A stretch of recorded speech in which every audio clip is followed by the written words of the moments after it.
Anisany maromaro olona namoaka ny fanehoan-kevitra mikasika any Ontinarial satria noho ny filatsahany Andriamatoa Gasikara Fensoa no nahatonga izy ireo naneho hevitra sy niteny nikasika an'ity ramatoa Ontinarial ity. Betsaka arak'izany no nampitaha ny toeran'ny ramatoa Onitina tamin'ny toerana izay holalovan'ny Gasikara ankehitriny satria izany Ontinarial izany anisany mpanao gazety izay tena sahisahy ary mpanao gazety izay tena nankafiziny maro teto amin'ny firenena. Nefa raha vantany voatendry ministra izy tam'izany dia tsy heniheno ary rehefa niala teo amin'ny toerana izay maha-ministra azy ihany koa dia tsy heno mandraka ankehitriny. Raha araka ny fanehoan-kevitra ireo zay mpaneho hevitra tam'izany fotoana izany moa dia hoe tsy misy mpanao gazety toy ny Ontinarial intsony satria izany Ontinarial izany anisan'ny mpanao gazety izay tena nasahisahy ary tena nitondra feon'ny vahoaka, nitondra ny mangitahita ny vahoaka sy marary ny vahoaka tam'izany fotoana izany. Nefa raha vantany vao voatendry ministra izy dia tsy heno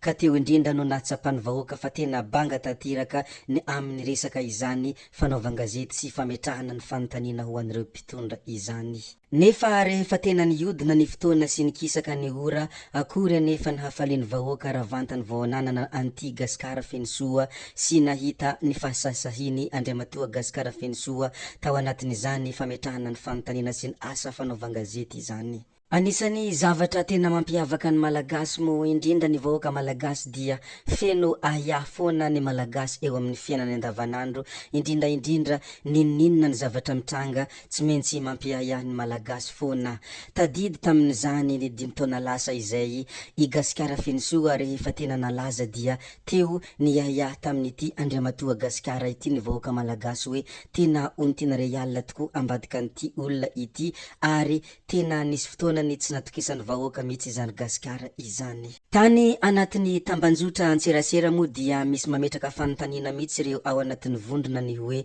inona marina ny tena ataon'ny Gasikara ity ary iza marina ny tena ambadika an'ity Gasikara ity. Natonga ireo tao anatin'ny vondrona nametraka an'izany fanontaniana izany moa noho ny izy voaantso tao amin'ny TVM hifanao fasefasy tamin'ny Andriamatoa Filoha sy mpitondra tenin'ny governemanta Lalatina Rakotondrazafy satria maro amin'ireo olona izay ao anatin'ny vondrona ao amin'ny grupy tambanjotra antserasera no nieritreritra ny hoe inona ny antony hiantsony Andriamatoa Filoha Andry Nirina Rajoelina ity Gasikara ity nefa olona efa fantatra fa sahisahy. Sao de mba misy fanarahana ary eo amin'ny Ontinarial sy Andriamatoa Andry Nirina Rajoelina. Zay moa ny maha malagasy ny malagasy araka izay nolazaiko teo feno ahiahy ary amin'ny zavatra rehetra mitranga dia mametraka fanontaniana ampiahiahina foana ny malagasy. Nefa mety tsy misy fanarahana akory fa noho ny Andriamatoa Filoha manana demokraty no antony iantsony Gasikara Fensoa tao anatin'izay TVM izay. Amin'izao fotoana izao moa mazava ho azy fa nilatsaka kandida ho solombavam-bahoaka i Gasikara Fensoa ka teo indrindra no nampiahiahy ny vahoaka maro ary tena nakivy ny vahoaka maro ihany koa. I Gasikara Fensoa ilay sahisahy iny mbola tsy mahazo seza iny no mbola sahy ary mbola tsy mahazo seza iny no mbola miteny fa rehefa mahazo seza iny dia tsy ho hita ary tapitra hatreo ihany koa ny fahasahasahiny izany Gasikara Fensoa izany raha araka ny fanambarany ireo olona maro sy ny ahiahiny ireo olona maro mikasika an'ity Gasikara Fensoa ity. Rehefa hitam-poko hitam-pirenena moa i Gasikara Fensoa nilatsaka kandida ho solombavam-bahoaka izay dia lasa nahatsiaro ny Ontinarial ny ankamaroan'olona ary lasa nahatsiaro ny lalana izay nolalovany izany Ontinarial izay tompony fasahasahina izany. Raha araka ny ady hevitra sy ny fanehoan-kevitra izay misy ao anatin'ny vondrona ao amin'ny tambanjotra antserasera moa dia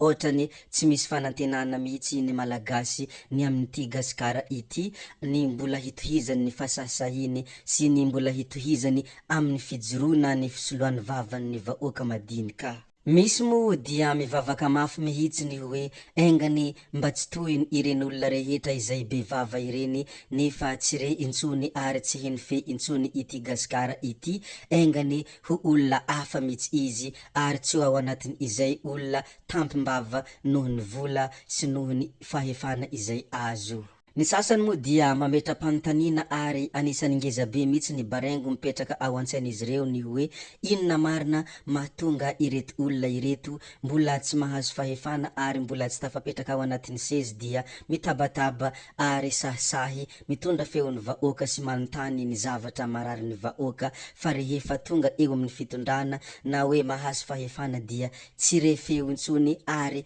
tsy henoheno ary lasa miova ihany koa ny vola ve mahatonga an'io zavatra io sa fitiavana sezy diso tafahoatra no mahatonga izy ireo tsy miteny intsony raha araka fanontaniana izay mipetraka ao anatin'ireo vahoaka maro sy ireo olona izay mpanara-baovao maro. Na zany na tsy zany anefa dia mbola misy varavarankely izay afaka antenaina ary mbola misy varavarankely mpanantenana misokatra ho an'ny vahoaka ny amin'ity gasikara fenosoa ity satria izany varavarankely izay misy fanantenana ho an'ny vahoaka zany ny hoe i gasikara dia tsy olom-boatendry fa hilatsaka ho fidina ho solombavam-bahoaka noho izany dia ny vahoaka no mametraka azy eo amin'ny toerana, ny vahoaka ihany koa ny sefony, ny vahoaka no patrony. Ny olom-boatendry mantsy dia ny olona izay nanendry azy ny sefony ary ny olona izay nanendry azy ihany koa no arahiny teny satria iny no nametraka azy teo amin'ny toerany fa ny solombavam-bahoaka dia tsy mba toy izany fa ny vahoaka no mametraka azy noho izany dia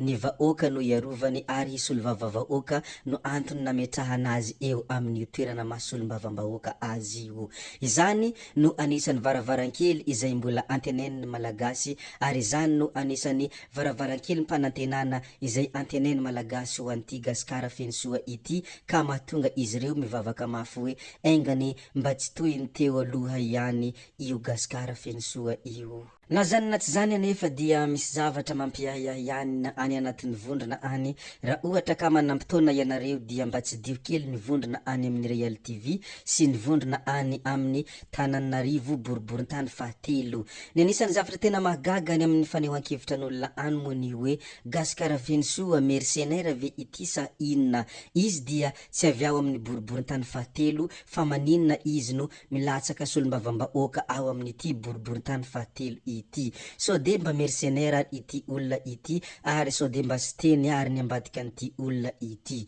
Izany no anisan'ny fanehoan-kevitra sy ady hevitra misy any anatin'ny vondrona boriborintany fahatelo ao amin'ny Tambanjotran-tserasera any ka manasa anareo mba hitsidika kely ny zavatra any fa anisan'ny tena mahatalanjona ny débat misy ao amin'io vondrona io. Fa raha ny amiko manokana kosa dia tsy tokony olana izany ary tsy tokony hitarina be ka asiana olana ny zavatra toy izany. Be dia be ny any amin'ny sisintany ny olona solombavam-bahoaka any amin'ireny sisintany reny dia misy tsy avy any amin'iny toerana iny akory ary misy avy eto Antananarivo ny solombavam-bahoaka any amin'ny sisintany any ary ny eto anivon-tany ihany koa misy olona avy any amin'ny sisiny no solombavam-bahoaka eto ka tsy tokony atao mahagaga ny zavatra toy izany. Raha ny amiko manokana tsy tokony atao hanitarana be ka ahitana olana. Ny tanjona dia Madagasikara tsy maintsy mandroso ary malagasy tsy maintsy hiala ao anatin'ny fahantrana ary ny olona izay mavita misolovava izy ireo ny tokony ho fidiny izy ireo fa tsy resaka fiaviana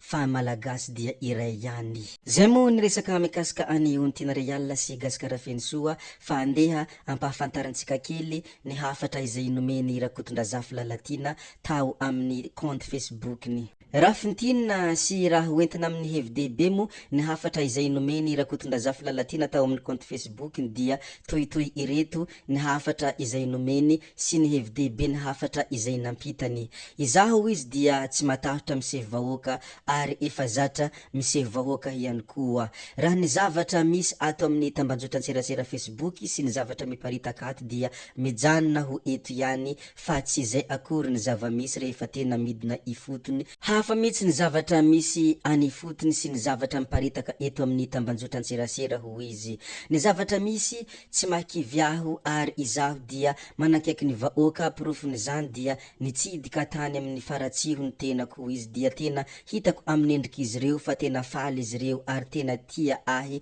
amin'ny fo madio ihany koa. Nohon' izany dia tsy arakaraka ny zavatra misy ato amin'ny Tambanjotran-tserasera sy ny zavatra miparitaka ato ny zavatra misy any ifotony amin'ny fagitry faratsiho iny. Izany lalatina izany moa dia anisan'olona sahisahy ihany koa tamin'izany fotoana izany ary mampiavaka an'ity lalatina ity amin'ny fitondrana ankehitriny dia anisan'ny vehivavy matoky tena izy. Apetraka hatremo ny resaka mikasika an'izay koa dia ankasitrahana ianareo navita ny video hatramin'ny farany ary mbola hiangaviana foana ny mbola hanaraka ny video manaraka zay fa hametrabeloma izahay hody aho sao dia fa ianareo kosa mazotoa amin'ny zavatra rehetra izay atao amin'ny manaraka indray no manao ny misimisy zay fa veloma daholo ianareo rehetra.